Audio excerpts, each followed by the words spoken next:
Mga minamahal kong kababayan, magandang hapon po sa inyong lahat.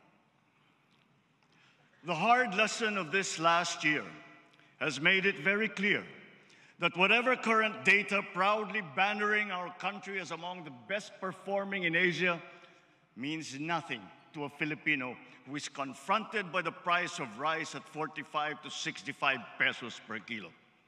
Bagamat maganda ang mga statistikang ito, wala itong kabuluhan sa ating kababayan na hinaharap ang realidad na mataas ang presyo ng mga bilihin, lalo na ang pagkain, lalo't higit ng bigas. Totoo, puwersa ng merkado sa ating bansa at maging sa buong daigdig ang siyang nagdidikta ng presyo. Bunso dito halimbawa ng giyera, problema sa supply at puwersa ng kalikasan tulad ng El Nino na naranasan din sa ibang bansa. Subalit, hindi na ito mahalagang alalahanin ng ating mga kababayan na bibigatan sa presyo ng bigas. Mahal kong mga kababayan, alam kong damang-dama ninyo ito. Hindi natin winawalang bahala ang inyong mga hinain at hirap na dinaranas.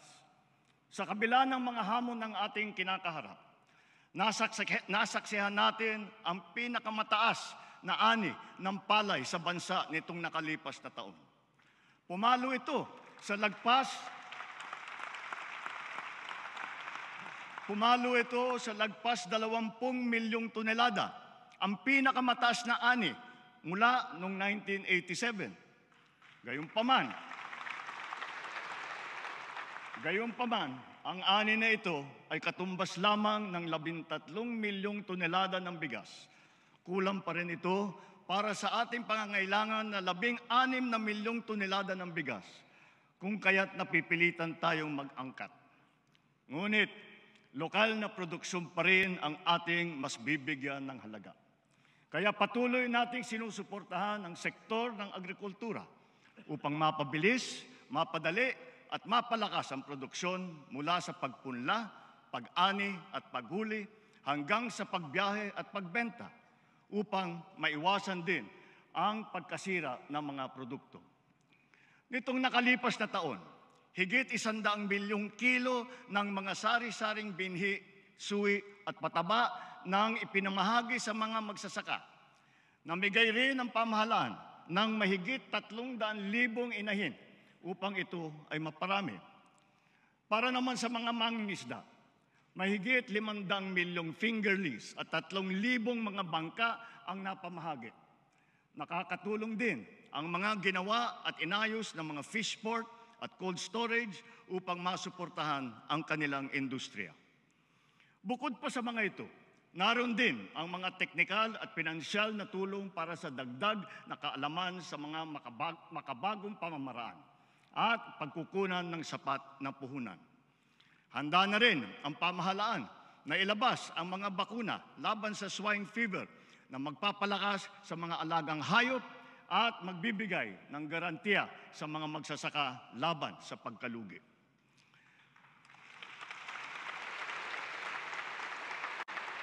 Nagsasagawa rin tayo ng mga kaugnay na hakbang upang pababain ang presyo at madagdagan din ang ating supply ng pagkain. Because of prevailing emergency reasons such as illegal price manipulations, high orders, and smuggling, to temporarily implement mandated price ceilings on rice. We also extended the reduced tariff rates to facilitate the importation of rice, corn, and pork until the end of this year. Tinitiyak ko sa ating mga magsasaka at sa buong sektor ng agrikultura na ang mga ito ay pawang panggipitang solusyon lamang. Sa reformang sakahan naman, tuloy pa rin ang ating programa at ang pamamahagi ng mga titulo sa ating mga magsasaka. Sa nakalipas na 2 taon, mahigit 130,000 titulo na ang ating naigawad sa mga benepisyaryo. Tuloy-tuloy din at pinabibilis pa natin ang pagkakahati-hati ng Collective Certificate of Land Ownership Award o yung CLOA para sa mga individual na benepisyaryo nito.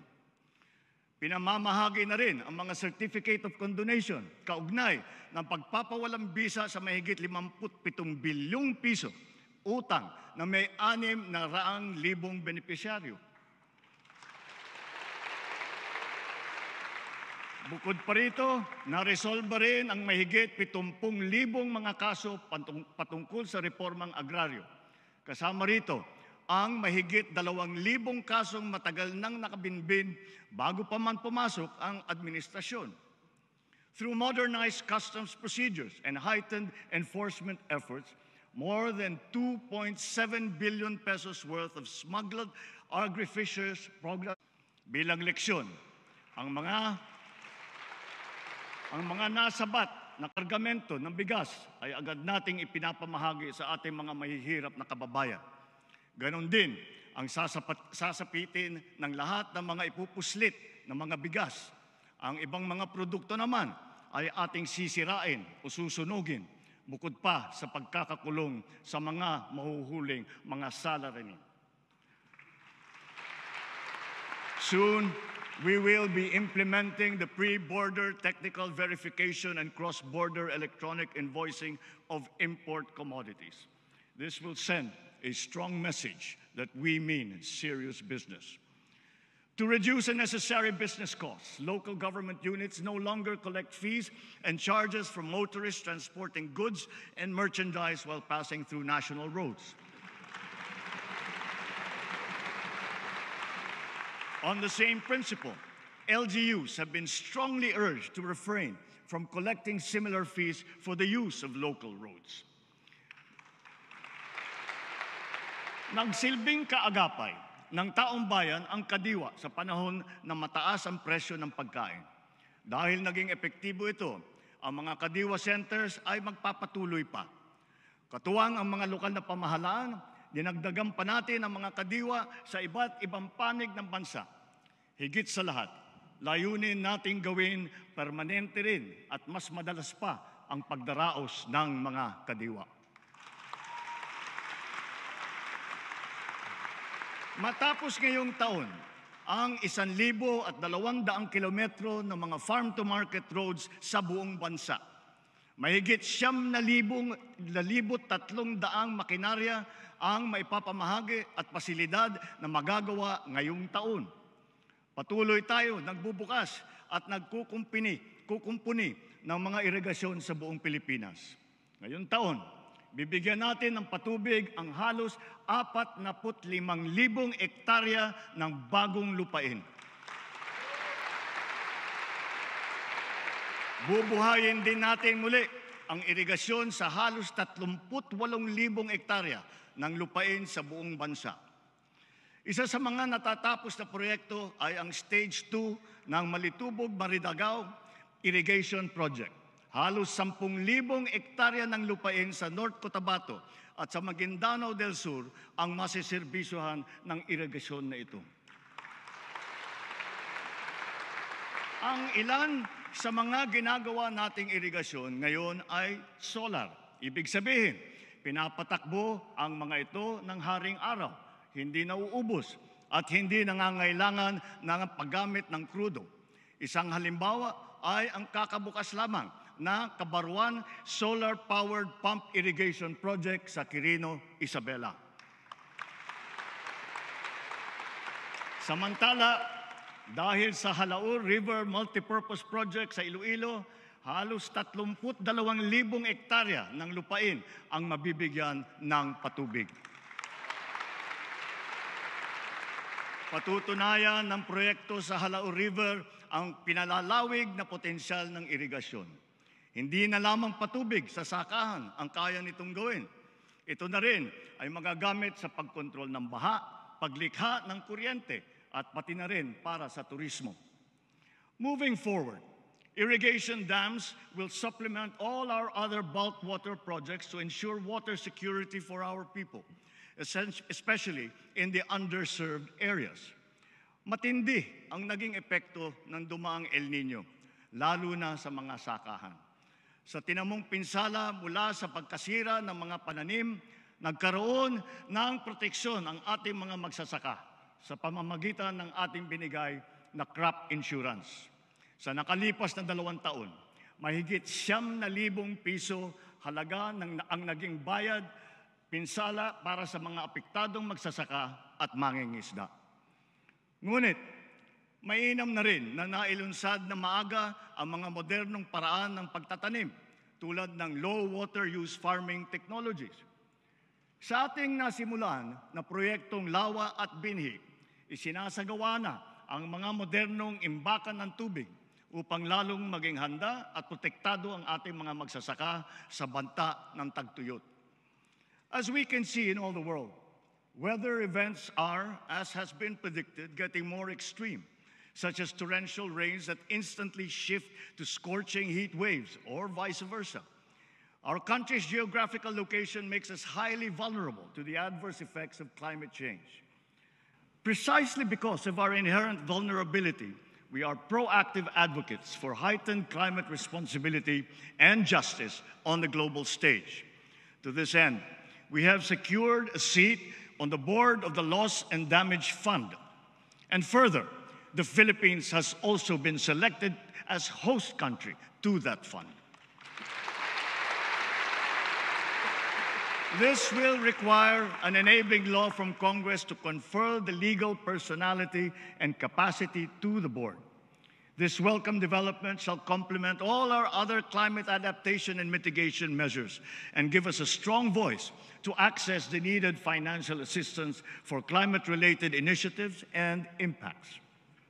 Gayunpaman, ang pinakamahalaga ay ang buong bansa ay matibay at laging handa sa nakakapinsalang mga sakuna. Nangunguna ang ating mga DRRM workers upang tiyakin ang ating malawakang paghahanda at ang ating pagiging mulat at listo sa anumang oras. Bilang pangunahing paghahanda, nagtatayo tayo ng mga mahalagang infrastruktura na magsisilbing proteksyon at sentro ng koordinasyon, lalo na sa aspeto ng paghahatid tulong. Within the past 2 years, almost 100 evacuation centers have already been built. While in January of this year, we started the operations of our Disaster Response Command Center, which shall serve as a central hub for the government's disaster response efforts. Ngayon, sa pagpihit ng panahon, ang hagupit ng La Nina at mga matinding pag-ulan naman ang ating binabantayan at pinaghahandaan. Mahigit 5,500 flood control project ang natapos na at marami pang iba ang kasalukuyang ginagawa sa buong bansa.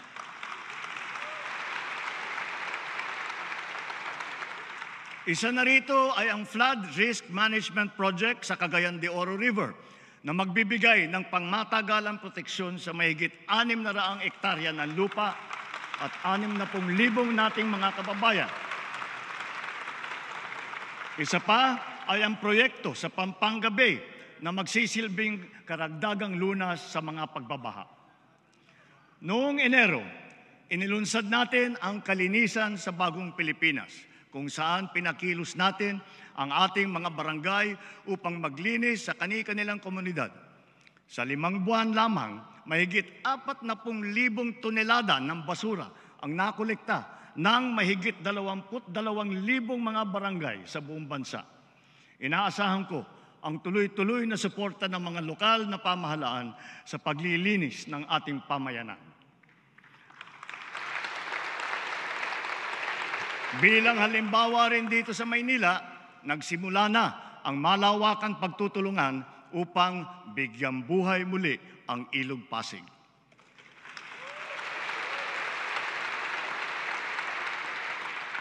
As we enter the midterm, our infrastructure development remains sustained, strategic, and on schedule. Aside from agriculture and disaster risk, our other vital sectors and pillars such as education, health, energy, low-cost housing, transport, information technology, they all stand to benefit from our aggressive infrastructure development as befitting our upper middle income economic target. With the results that we have seen 2 years into this administration, we can claim that despite challenges, we are steadily progressing towards our targets in the medium term. Our power and internet services are continuously being upgraded in both capacity and connectivity. Sa ating free Wi-Fi program, halos 10 milyong unique user devices ang nakikinabang sa libreng internet sa mahigit 13,000 lugar sa buong Pilipinas. Nasasagap ito sa marami nating mga paaralan at mga malalayo at liblib na mga po. Patuloy pa ang ating pinaparami ng mga libreng Wi-Fi sa buong bansa. As part of our nationwide internet infrastructure development, Phase 1 of the National Fiber Backbone has been completed and operationalized. Phase 2 and 3 have already begun early this year and shall be completed by 2026. This fiber backbone will give us sufficient capacity in terms of bandwidth. As of 2022, only 77% or 20.6 million households were connected to the internet. This is much too low. Together with our private sector partners, we will efficiently harness the concept of common towers to provide connectivity to Filipinos who are at the far end of the last mile. Expect full government support to ensure the successful completion of this critical project, including policy reforms and streamlined processes. Bigger and faster IT infrastructures require stronger and more impervious cyber defense. Our recently launched National Cybersecurity Plan lays down the blueprint for us to safeguard our systems against cyber attacks. With this said, I have directed the agencies concerned to ensure that the speed and quality of our IT development always mirrors the pace and trajectory of our economic aspirations. As energy projects get completed and new investments pour into this sector, we expect our nation's power supply to increase at a steady pace to meet our growing demand in the next few years. Nonetheless, we are continuously diagnosing and urgently addressing power shortages, as well as the systemic causes of blackouts in unserved and underserved areas. Nireremedyohan natin ang pangangailangan ng mga lugar na wala pang kuryente at madalas ma-brownout sa pamamagitan ng microgrid at off-grid systems at mga missionary small power utilities na sinusuportahan pa rin ng solar.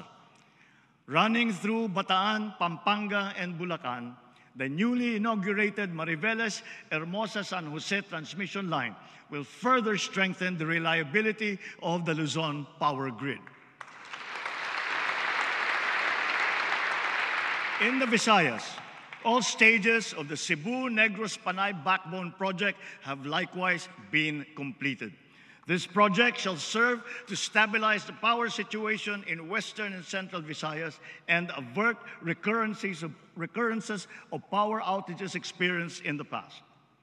Dahil sa proyektong ito, naiwasan ang blackout sa Panay Island noong Abril hanggang Hunyo sa kabila ng yellow at red alert sa region. And just last week, the Dumanhog-Corelia line of the Cebu-Bohol Interconnection Project was energized, enabling the transfer of power between Cebu and Bohol.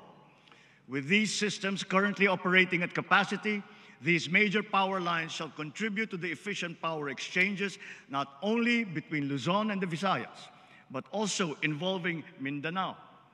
Energy sharing and transfers between, among, and within the three island groups have now been made possible with the energization last January of the Mindanao-Visayas interconnection.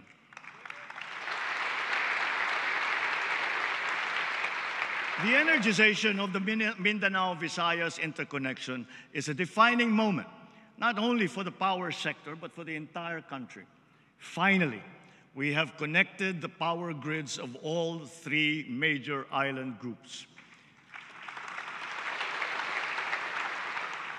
The unified Philippine grid is a fulfillment of this dream, whose seeds were planted in the 80s through a vision bolstered by R&D, which we accomplished by applying typical Filipino persistence and dedication. Batid natin lahat na ang presyo ng kuryente dito sa ating bansa ay mataas. Kaya patuloy tayo sa pagdadagdag ng mga infrastruktura ng kuryente na magpapababa ng presyo ng kalanunan. Sa kabilang banda, tinitiyak din nating makatarungan ang paniningil sa mga consumer. Ilan sa mga hakbang na pinatupad ng pamahalaan ay, una, ang mas maayos at patas na Lifeline Rate Program para sa mga mahihirap, lalo na sa mga benepisyaryo ng 4Ps.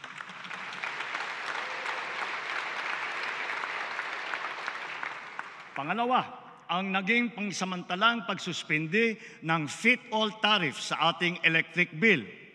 Pangatlo, ang anti-bill shock program. At pang-apat, ang naging pagsuspindi ng wholesale electricity spot market noong panahon na nag-red alert sa Luzon at Visayas grid. At ang panghuli, mga refund at pagpapatanggal ng mga sobrang singil sa consumer tulad ng franchise fee.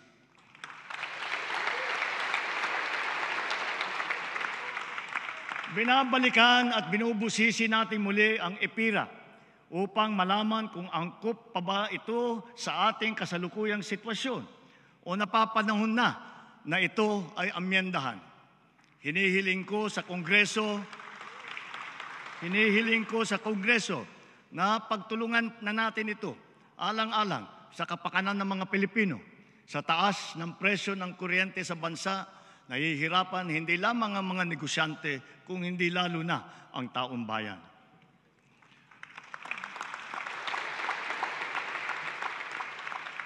As of May this year, 12,000 kilometers worth of roads and more than 1,200 bridges have been built and upgraded across the country.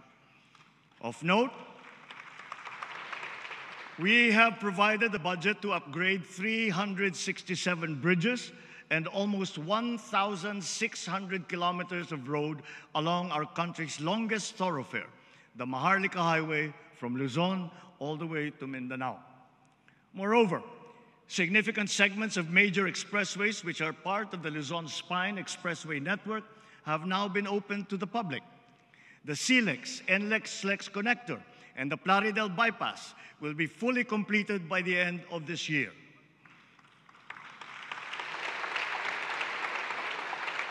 CALAX and the C5 South Link will be fully operational by next year. Dahil sa mga mahalagang daan na ito, ang norte, gitnang Luzon, Maynila at katimugang Luzon ay lalo pa ngayon magiging mas konektado sa isa't isa. Under our Inter-Island Linkage Bridge Program, we expect 2 major bridges to be opened to motorists this year.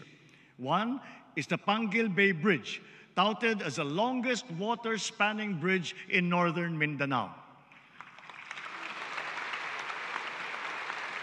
This bridge will connect Lanao del Norte to Misamis Occidental. The other is the Gicam Bridge in Zamboanga, Sibugay, which shall connect the Olutanga the island to the mainland of Mindanao. In addition, travel to and from Clark Airport is now much faster and more convenient, with the inauguration of the 20-kilometer airport New Clark City Access Road in Pampanga. We are also in the midst of a railway renaissance. The Metro Manila Subway Project has logged significant accomplishments in its tunneling works. Sa puntong ito, katumbas na ng 3 hanggang 6 na palapag, lalim na nahukay at tuloy-tuloy na umuusad sa susunod na istasyon. Other railway projects such as the MRT-7 and the North-South Commuter Railway are likewise progressing. We will make sure that the right-of-way issues are resolved in the most equitable, efficient, and expeditious manner so that these will not get in the way of our infrastructure development. Bilang bahagi ng LRT-1 Cavite Extension Project, ang ruta ng LRT Line 1 sa Metro Manila ay madadagdagan mula sa Baclaran hanggang Sucat. Bubuksan ito sa publiko sa loob ng taong ito. At sa ilang taon, aabot na ang linya na ito hanggang Bacoor. Nagdagdag din tayo ng 76 na bago at modernong mga tren sa LRT1 upang mas dumami, bumilis at maging mas komportable ang biyahe ng mga pasahero.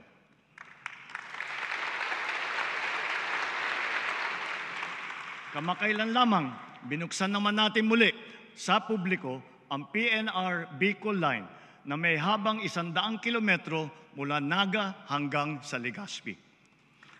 Gayon din, patuloy ang pagpaganda ng ating mga paliparan at ang ating mga daungan para sa ikaginahawa ng ating mga manlalakbay.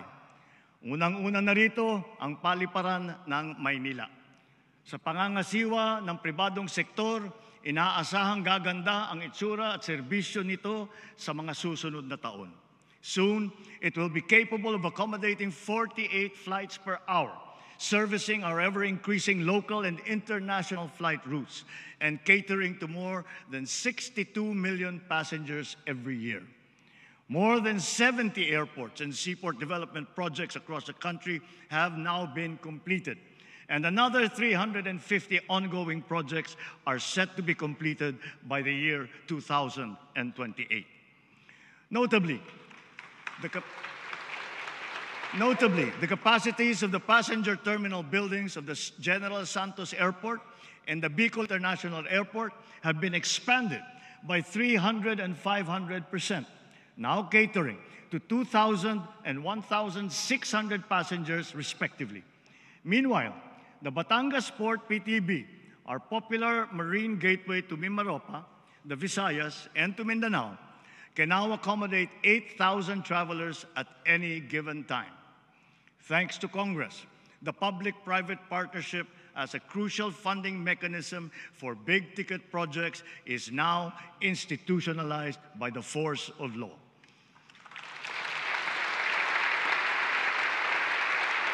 PPP is seen to facilitate strategic investments and the timely development of projects under our Build Better More program, especially since around 1/4 of our flagship projects have been envisioned to be funded through this modality. As a perfect example, the NAIA PPP will go down in our history, not only as among the largest and fastest approved PPPs, but one that has set the bar in terms of openness, transparency, and competitiveness of the process. Through this partnership, our foremost aerial gateway is now primed for a revitalization. Once considered as among the worst and most stressful airports in the world, it will soon be a world-class international airport that we can all be proud of.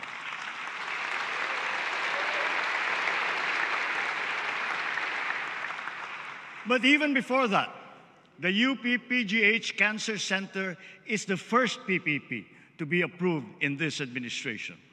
Together with the Philippine Cancer Center of the DOH, which broke ground last March, these two specialty hospitals will soon join our nation's fight against cancer. These centers will be a godsend to the more than 400,000 Filipinos who are afflicted with this deadly disease. Habang ang mga modernong ospital na ito ay ginagawa pa, patuloy tayo sa pagdadagdag at pagpapataas ng kalidad ng ating mga ospital at mga specialty center. Binuksan na natin sa publiko ang mahigit 20 bagong urgent care and ambulatory service o mga bukas centers sa iba't ibang lugar sa bansa. Intended to decongest public hospitals, these centers shall provide competent ambulatory care, most especially to the poor and to the disadvantaged, for health conditions that do not require hospital admission. Katuwang din natin ang lokal na pamahalaan sa mga tinatayo natin mga tawag na super health centers. Sa tulong ng mga LGU, malalagyan natin ng sapat na mga doktor at nurse ang mga ito at madadagdagan pa natin sa mga susunod na taon. Layunin natin na sa lalong madaling panahon, lahat ng lalawigan natin ay may sapat na mga center o pasilidad na may kakayahang makapagbigay ng pangunahing serbisyong medikal para sa ating mga mamamayan. Samantala, titiyakin natin na ang bawat isang probinsya ay mabibigyan ng mobile clinic upang ang laboratory exam at ilang pang pangunahing serbisyo medikal ay mapapalapit natin sa ating mga kababayan. Sa PhilHealth naman, dinamihan na ang klase ng generic na gamot na kasama sa benepisyo para sa mga outpatient. Mula sa 21 generic na gamot ay 53 na. May mga bagong gamot para sa alta presyon at meron na rin para sa nerve pain at sa epileptic seizures.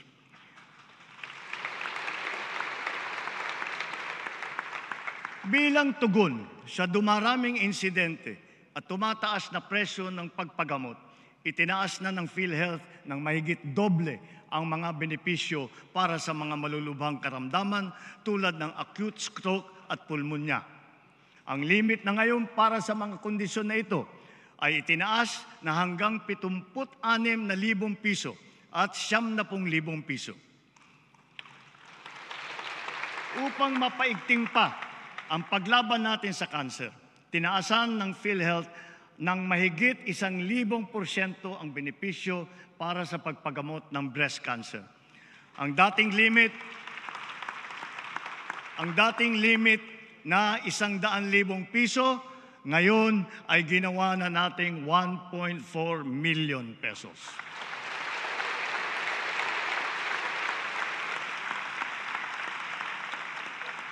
Ang benepisyo naman para sa colon cancer ay pinag-evaluate na rin. At bago matapos ang taon, maisasama na rin sa mga benepisyo ng PhilHealth ang chemotherapy para sa cancer sa baga, atay, ovary at prostate. Naglaan po tayo ng mas mataas na pondo para sa ating medical assistance program. Kaya higit na mas marami pang mga Pilipino ang matutulungan nito ngayong taon. Aside from our aggressive hiring efforts, we have enhanced medical and allied health programs, allocated seed funds for public medical schools, and launched scholarships and review and upskilling programs. These are to support the medical and nursing professions with a goal to strengthen and increase our human resources for health. As part of our recalibrated health approach towards prevention and healthy habits, we are prioritizing vaccinations, nutrition, mental well-being, and active and healthy lifestyles. Tuloy-tuloy ang ating paghahabol sa pagbabakuna ng mga sanggol at ang mga bata, lalo na sa Region 6 at sa BARM, kung saan kulang pa sa kalahati ang nababakunahan. At tuloy na tuloy din ang Philippine Plan of Action for Nutrition na ating binibigyan tuon ngayong Hulyo, buwan ng nutrition. Ang convergent programs to stamp out hunger and malnutrition were not only successfully launched, but have yielded inspiring results thus far. One survey confirmed that our expanding school-based feeding program has had a significant impact on the physical and mental well-being of more than half of the learner beneficiaries. Therefore, we will continue to further enhance these feeding programs in our schools and daycare centers.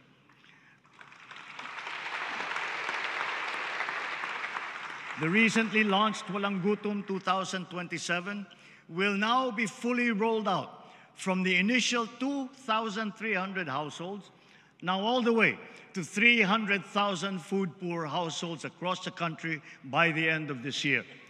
But the program will go on until we feed the 1 million most food-poor families by 2027. An important component of our strategies to address malnutrition shall be the program for the first 1,000 days, or the first 2 years of a child's life. To ensure the health and nutrition of children 0 to 2 years old from the poorest families, we have proposed in the 2025 budget a new grant under the Pantawid Pamilyang Pilipino program for this purpose.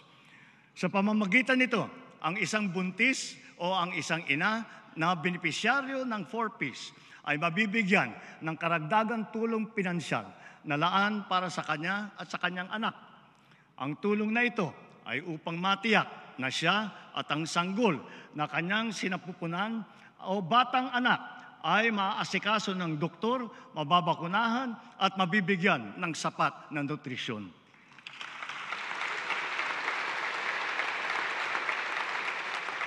Closely related to these, the DOST has been continuously undertaking scientific research to develop nutritious food and drinks, which can be integrated into the government's feeding program. Government is aware of the pressing yet delicate social issues of the day, such as the mental well-being of our people. The DOH has launched its comprehensive mental health plan and ensured sufficient supply of medications. PhilHealth has also released this year its mental health benefit package for all its members. At the same time, grassroots and sports for all programs are back in the mainstream, catering to Filipinos of all ages. Nailunsad na namang muli ang taunang palarong pambansa matapos ang 3 taon na pagkakatigil nito dahil sa pandemya. Binabati natin ang Marikina at Cebu at ang kagawaran ng edukasyon sa kanilang matagumpay na pagtatanghal ng mga palarong ito. We will continue to support these health-enhancing sports programs. Through these, we will also set forth our youth on the same well-established path that has taken some of our national champions and renowned athletes to sporting greatness. As we speak, 28 of our finest athletes are competing in Paris now for the glory of the Philippines.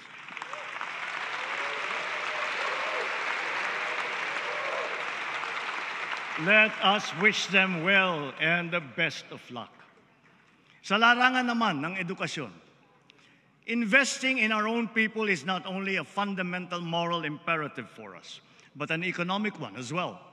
In its report, the World Bank revealed that our promising economic growth is largely attributable to our people.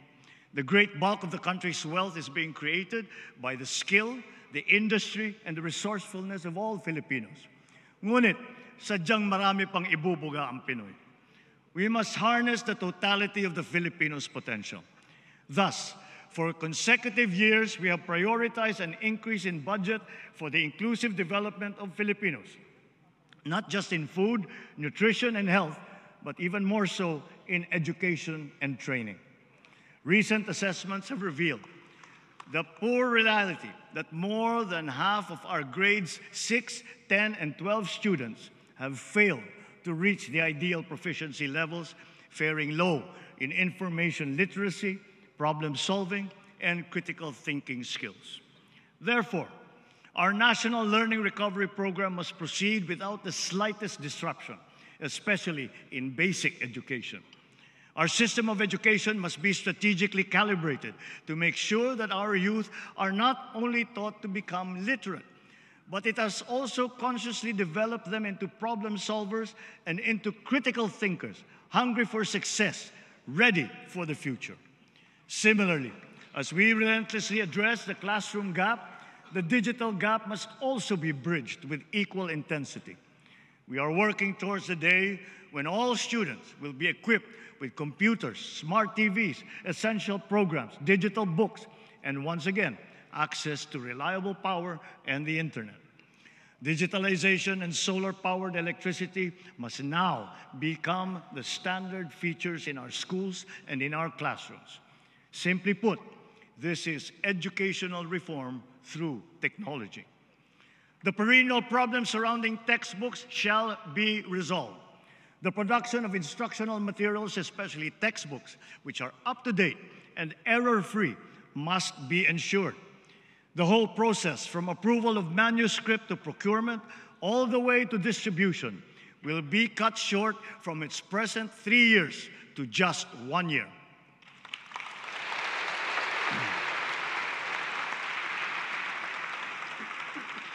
Ito ngayon ang magiging hamon sa ating bagong kalihim, na tiyakin ang pagbangon at pagtaas ng kalidad ng edukasyon sa bansa sa lalong madaling panahon.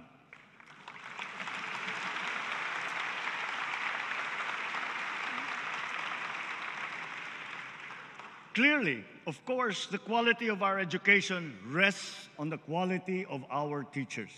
every classroom that we build will be but an empty and lifeless structure without its moving force, the teacher. But our teachers are not just perfunctory figures in our schools. They are the very foundation of our educational system. And so, as we build and upgrade schools, so too must we uplift and upskill our teachers, whose competence and trademark Filipino patience, determination, and compassion will be at the core of our national learning recovery. Dinagdagan natin ang mga empleyado ng hahalili sa mga guro upang magampanan ang mga sari-saring gawain sa paaralan. Sa gayon, ang ating mga guro ay makakatutok ng mabuti sa kanilang propesyon na pagtuturo. Katuwang ang Kongreso na isabatas na ang Kabalikat sa Pagtuturo Act. Ito ay magbibigay sa mga guro ng nasa pampublikong paaralan ng taunang teaching allowance para pambili ng mga kagamitan sa pagtuturo at mga kaugnay na gastusin.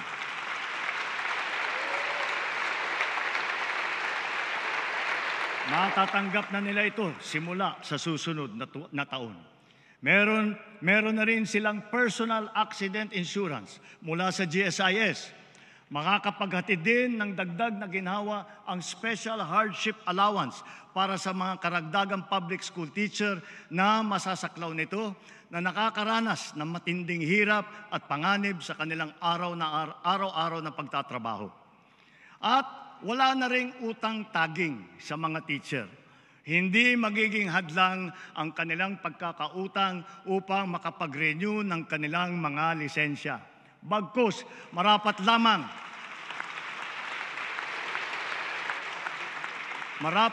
na sila ay payagan pa rin makapagturo nang sila ay makapaghanap buhay at merong kinikita. Of equal significance, we have allocated funds to finally implement the expanded career progression system for our public school teachers. This will promote professional development and career advancement within their ranks. This expanded system lays out two major career paths for our teachers to pursue: the teaching and the school administration tracks, each of which shall have ample career growth opportunities. With this system in place, we will accelerate the career growth of teachers. Sa sistemang ito, wala ng public school teacher ang magre-retire na teacher 1 lamang.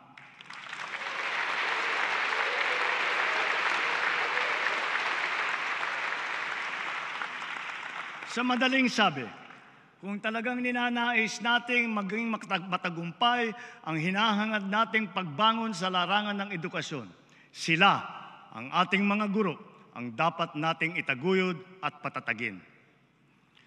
Last year, we reported that our system of higher education was gaining international recognition for all the right reasons. As further evidence, 87 of our higher educational institutions have now made it into various world university rankings. 51 of them are public universities or colleges. Also, we witnessed this past school year a significant rise in the enrollment rate in higher education, both in public and in private institutions. The same upward trend is likewise noted in technical vocational education and training, or TVET. Statistics do not lie. 8 out of 10 graduates of TVET ultimately land decent jobs. So with its high employability rate, TVET will definitely be instrumental in capacitating our people and in maintaining our employment rate at consistently high levels.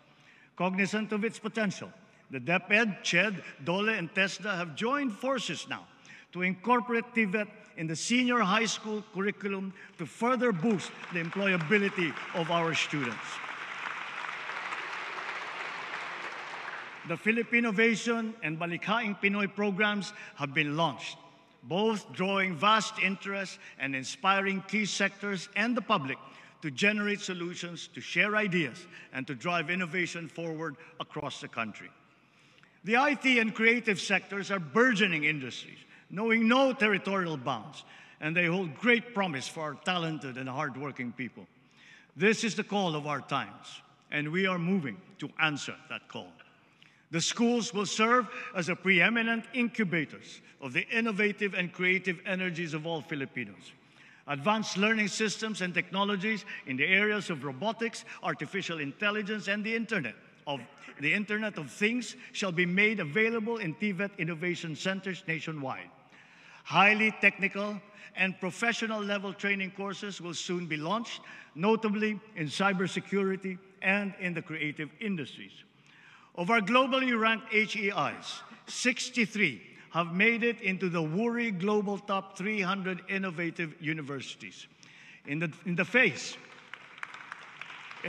of tough global competition, the Mabalacat City College in Pampanga was awarded the Technological or Digital Innovation of the Year. And for the second straight year, Samar State University topped the rankings for its digitally pioneering R&D project entries.